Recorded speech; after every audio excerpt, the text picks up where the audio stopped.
Hello everyone, welcome back to another episode of r/PettyRevenge. In today's episode, my roomie didn't know I spoke Spanish and tried to talk behind my back. I exposed an affair because it was affecting my sleep. Receptionist doesn't make my flight reservations. Sorry, we're not hiring. Before we get started, make sure to subscribe so you will never miss a video. So let's get started. My roomie didn't know I spoke Spanish and tried to talk behind my back. For context, I'm Afro-Latina, but most people just assume I'm African American and don't speak Spanish. Well, the other day I was getting ready and I overheard my roommate on the phone with her mom talking in Spanish, and most importantly, they were talking some mad crap about me. More context, I have a long-term boyfriend and more often than not I spend the night at his house, but I think it's super important to keep my own place as well for my own independence. But I guess to her she assumed I am a streetwalker and stay with a different man every night. Her words. So what do? I burst out into the living room and say, "Wow, I didn't know you spoke Spanish too."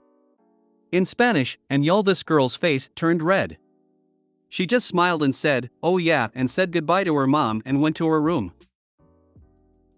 I'm an overweight 50-years-old white male with a slight southern accent that just happened to live the first 10 years of my life in PR and am fluent in Spanish. Yeah. I've had similar stuff happen to me.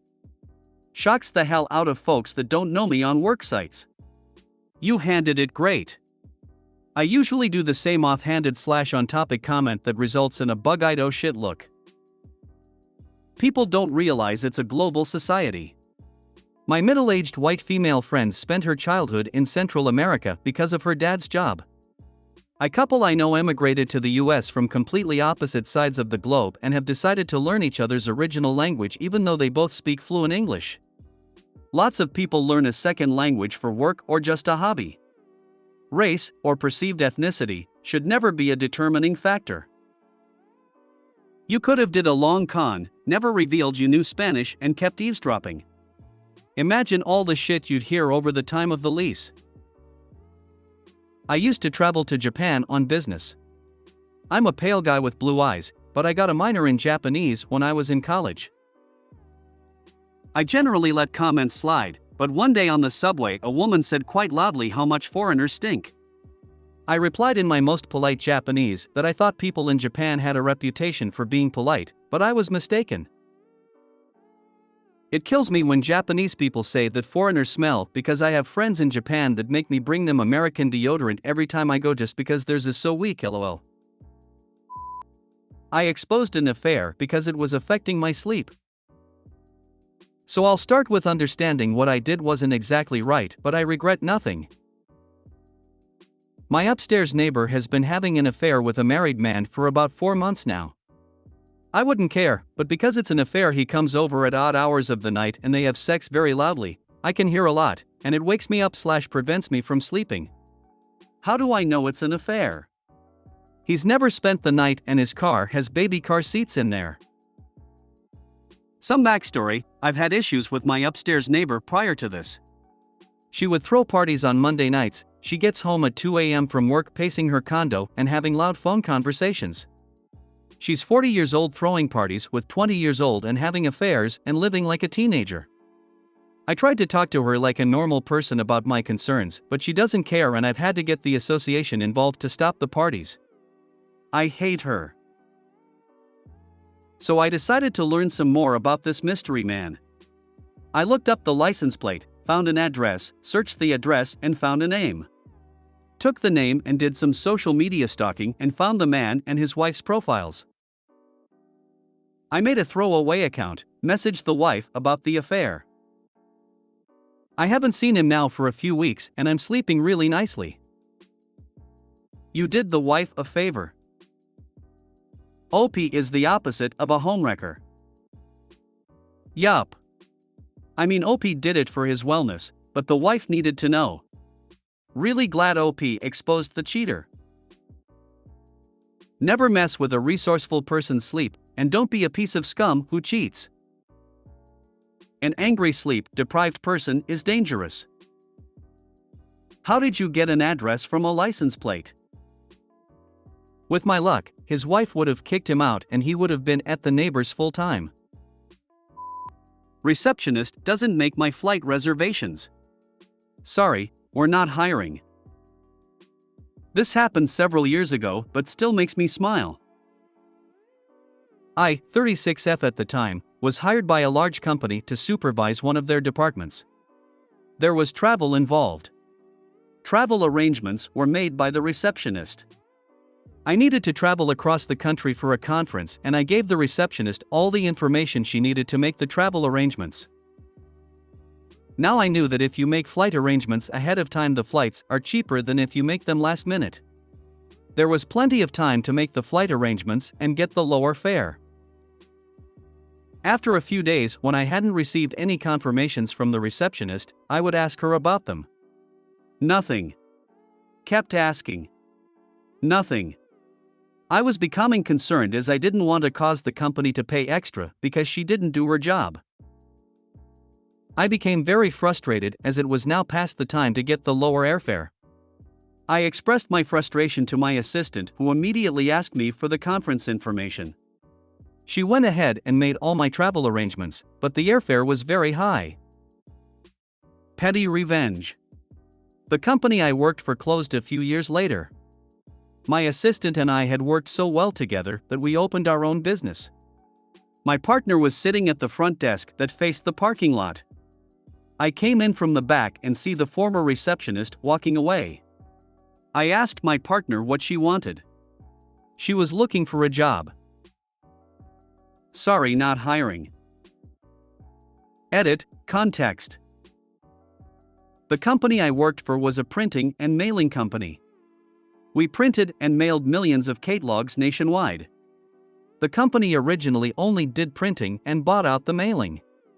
The decision was made to start an in-house mailing department to be able to offer their clients everything in one place. They bought mailing equipment and hired staff.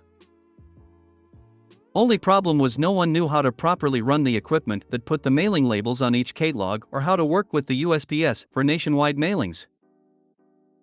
I had extensive experience not just in effectively running the equipment, but also working with the USPS. It was executives within the USPS that recommended me to this company. They hired me to organize and make their new department efficient and cost-effective. Noteworthy, this was mainly a male-dominated field and I am female. That's a whole other story, lol. I only mention this because I encountered a lot of animosity and jealousy from, surprise, women. I knew how to set up and run the equipment. I knew the USPS rules and regulations. I worked with our clients to guide them in purchasing address labels if they didn't have their own customer base list. This is where some of my travel came in.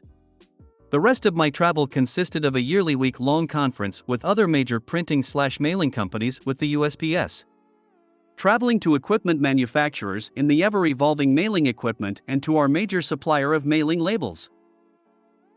Long story short, I trained 30 to 50 employees in running the equipment and properly preparing the mail for the USPS. I was brought in to replace the person who was trying but coming up a bit short. Nothing against her at all, but she didn't have the experience necessary to accomplish the goals. She became an excellent PA and I needed her. Getting millions of catalogs ready for a USPS mail drop so that they were delivered in-home within a 3-day window across the country was a daunting task. I trained her in the proper procedure of working with the USPS and doing all their paperwork. It's the government, lots of papers work. Just a little background in why I had an executive assistant. I had to accept the fact that I could not do it all. I was not a micromanager. My goal was always to train and have confidence in their abilities to do their job. I've probably given you TMI, but I hope that I have answered some of your questions. Any more questions?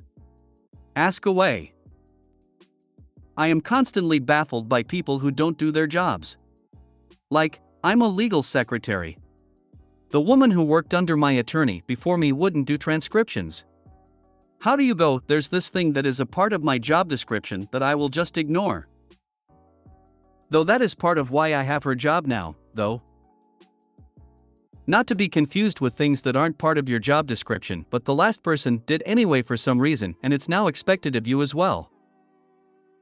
Like the person who's somewhat tech savvy that becomes the unofficial IT support, or the person that always brought food to the meetings. I like to think that somewhere out there is a petty revenge story from a receptionist who bent over backwards for a company who screwed her over by not approving a reimbursement for the $10 replacement keyboard she had to buy for work because the boss forgot the company card and it was only $10, right?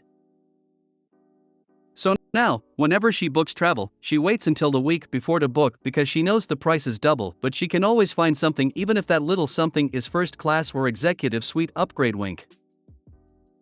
Want to save $10? It'll cost you thousands. Writes itself. Someone tag me when the bots repost this or get me in the screenshot. I think what OP is conveying is that they asked receptionists to do their job, they didn't, and when OP asked they received no answer.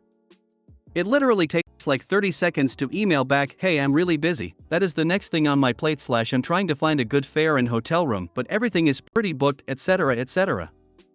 I've emailed a person multiple times for information over several weeks. I give them more than enough time.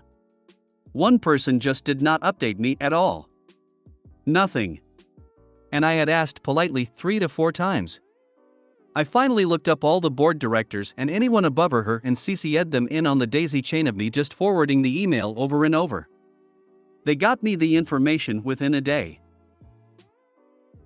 That one comment about punching down is weird.